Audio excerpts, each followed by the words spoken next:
तो चलिए शुरुआत करते हैं हु आर यू पार्ट 15 की। गुनवो की हालत काफ़ी ख़राब हो रही होती है। इस वजह से वहाँ पर डॉक्टर को बुलाया जाता है। डॉक्टर गुनवो का चेकअप करते हैं और उसे आईसीयू में दोबारा भर्ती करते हैं। इधर पाक इल्डू एक होटल के रूम में होता है। फिर वहाँ पर यंगजुन पहुँच जाता है और वो देख रहा होता है कि टेबल पर एक टिश्यू रखा होता है। उस टिश्यू में एक शिप का टाइम टेबल लिखा हुआ होता है। अगले दिन शियोन ऑफिस में होती है और वो वहाँ पर गुनवो के बारे में सोच रही होती है। वो बहुत ज़्यादा उदास होती है। फिर वो टेबल पर हेड डाउन करती है और वहीं पर सो जाती है। थोड़ी देर बाद शियोन के पास हीबिन का कॉल आता है और वो उसे मिलने के लिए बुलाती है। जब वो हीबिन से मिलने के लिए पहुंचती है तो फिर हीबिन शियोन को एक चिट्ठी देती है जिसमें कि उसी शिप का शेड्यूल लिखा होता है जिसमें पाक इल्डू ये कंट्री छोड़कर जाने वाला होता है। शियोन को पता चल जाता है कि ये सब यंगजन ने किया है तो फिर वो हीबिन से पूछ रही होती है वो कहाँ पर है। हीबिन उसे बता रही होती है कि शायद वो उन लोगों के पीछे गया है जो कि तुम्हें परेशान कर रहे हैं। तभी शियोन को याद आता है कि गुनवू उससे कह रहा था उसने यंगजन को देखा है। फिर वो हीबिन से पूछ रही होती है क्या मेरे और तुम्हारे अलावा कोई और भी यंगजन को देख सकता है, क्योंकि गुनगुन ने मुझसे ऐसा कहा है। हेबिन हाँ बोलती है और शियोन को बता रही होती है जब कोई पर्सन लाइफ और डेथ के बीच में आ जाता है तो फिर वो इन चीज़ों को देख सकता है।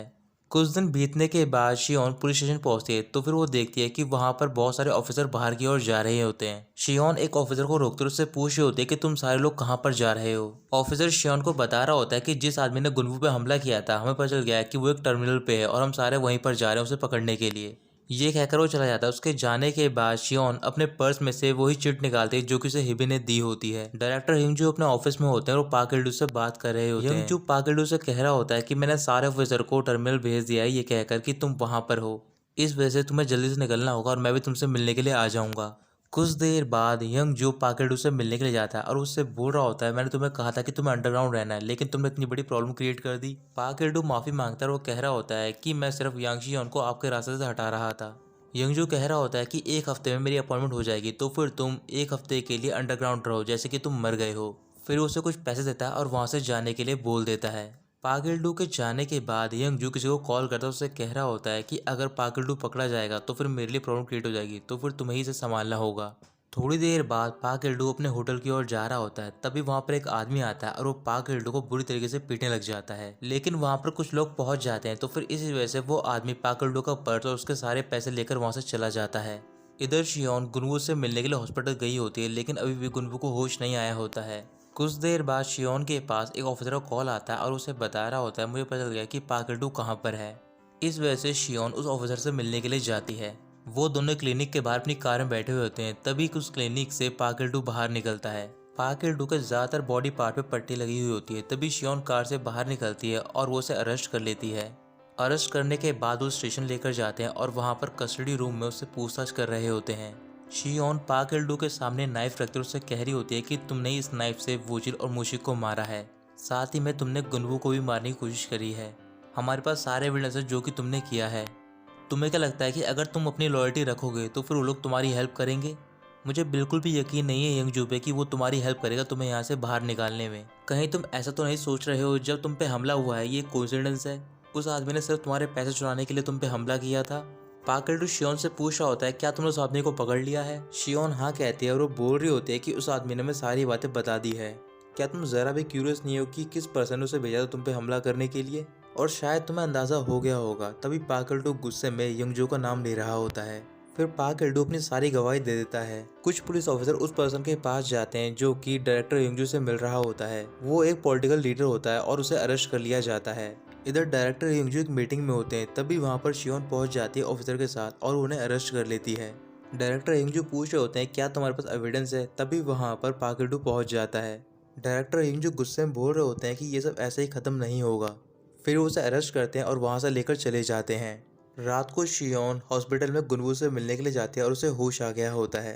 गुनवू शियोन को कॉन्ग्रेचुलेट करता है क्योंकि उसने होंगजू को पकड़ लिया होता है। शियोन गुनवू से कह रही होती है कि तुम चिंता मत करो, तुम सिर्फ ठीक होने पे ध्यान दो। गुनवू शियोन से माफी मांग रहा होता है तो फिर शियोन उससे कह रही होती है क्या तुम्हें पता है कि मैं तुम्हारे लिए कितनी परेशान थी? गुनवू पूछने लग जाता है कि तुम मेरे लिए कितनी परेशान थी, तुम बता सकती हो क्या? तभी शियोन मुस्कुराकर गुनवू से कह रही होती है तुमने मुझसे कहा था कि तुम मुझे पसंद करते हो और तुम मेरे साथ रहना चाहते हो, तो फिर मैं यही कहूंगी कि तुम भी मेरे साथ रहो और यही मेरा आंसर है तुम्हारे क्वेश्चन के लिए। गुनवू शियोन से कुछ कहने जा रहा होता है लेकिन वो ये सुनकर चुप हो जाता है। इसके बाद शियोन अपने घर पे जाती है और वहाँ पर वो बहुत सारी पुरानी फोटोज देख रही होती है अपनी और युंगजुन की। फोटोज को देखने के बाद शियोन युंगजुन से माफी मांगकर बोल रही होती है कि आज मैं गुनवू के पास गई थी ये कहकर वो रोने लग जाती है और जितना भी सामान होता है यंगजू से रिलेटेड एक बॉक्स में बंद करके रख देती है। इधर हॉस्पिटल में गुनवू अपने फ़ोन में यांग शियोन का नंबर देख रहा होता है, लेकिन वो उसे कॉल नहीं कर पा रहा होता।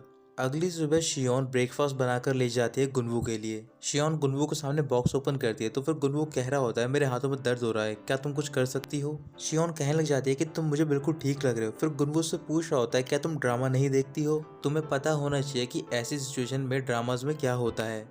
फिर वो अपने आप ही खाना स्टार्ट कर देता है।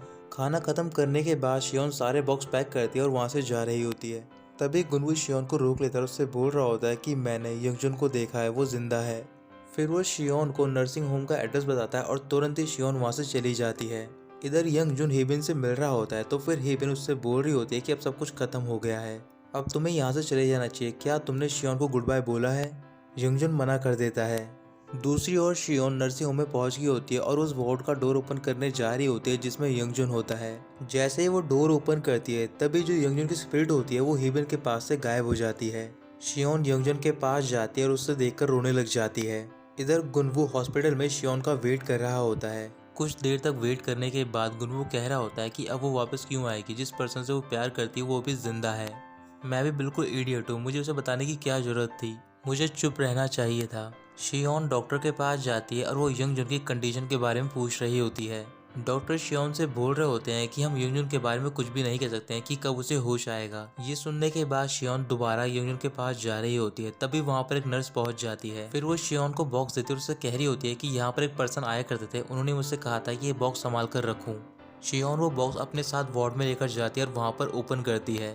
ओपन करने के बाद वो देखती है कि उस बॉक्स के अंदर यंगजुन के वो कपड़े होते हैं जो कि उसने आखिरी बार पहने होते हैं और साथ ही में एक लेटर भी होता है।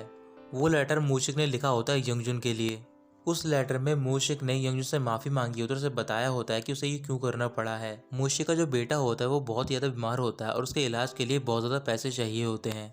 उस टाइम पर डायरेक्टर यंगजुन मूशिक से कहते हैं कि वो उसके बेटे का सारा हॉस्पिटल बिल पे कर देंगे, लेकिन मूशिक को उनकी हेल्प करनी होगी। फिर भी मूशिक उनकी बात नहीं मानते हैं। फिर डायरेक्टर यंगजुन मूशिक को थ्रेटन करते हैं और इसी वजह से मूशिक उनकी बात मान जाते हैं। जिस दिन वो हादसा हुआ होता है तो फिर वहाँ पर बैकअप टीम पहुँच जाती है और वो यंगजुन की बॉडी को लेकर जा रही होती है हॉस्पिटल, लेकिन उसी दौरान मूशिक वो बॉडी चेंज कर देते हैं। शियोन लेटर पढ़ने के बाद उस बॉक्स को साइड में कर देती है। फिर वो बाहर जाती है और वहाँ से एक फ्लावर पॉट खरीद कर लाती है।